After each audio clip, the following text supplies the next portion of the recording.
Yan guys, nilaglag na namin yung bakal. Maglalagay na kami ngayon ng 25. Yan. Nakalagay na yung tatlong platform, tatlo yung 25 natin dito mga kasangga guys. Ha? Ayun. Nag-install na kami ng 25. Ayun. Tapos pagka na-install na yan, 31 meters, ilalagay na namin dito. Yan guys. Tapos na napaglalagay ng bakal. 25 naman. Yan. Yan mga kasangga. Ha? Ihulog na namin 25. Yan mga kasangga.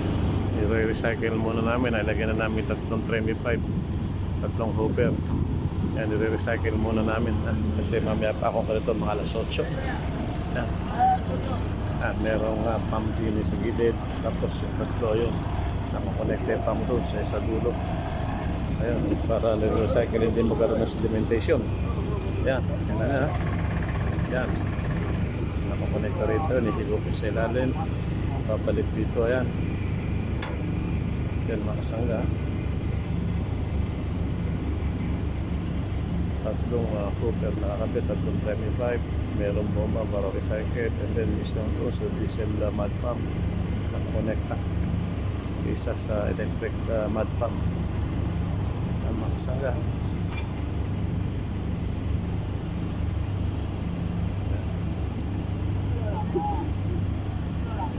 Yan. Nakita nyo kung paano namin filter yan.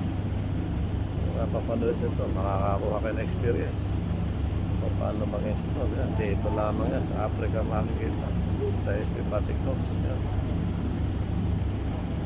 Mga sangga, ready for concrete. Nire-recycle muna namin kasi alas 8 pa yung reto.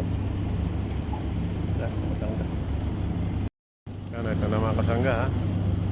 Ito na yung aming panel 1P1 location, area no. Yan, yung mga gamit namin. Ayan yung rack ng 25. Ayan yung aming laban.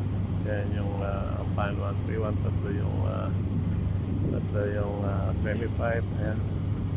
Nire-recycle muna namin yung bentonite para hindi siya magkaroon sedimentation sa pagdating ng alas 8. Ayan. Start na ang buhos. Ayan. Tatanggalin na ito, i-dismantle na ito. So papalitan ng hooper yung isa na yun, yung nasa dulo na yan. So makita nyo, may pump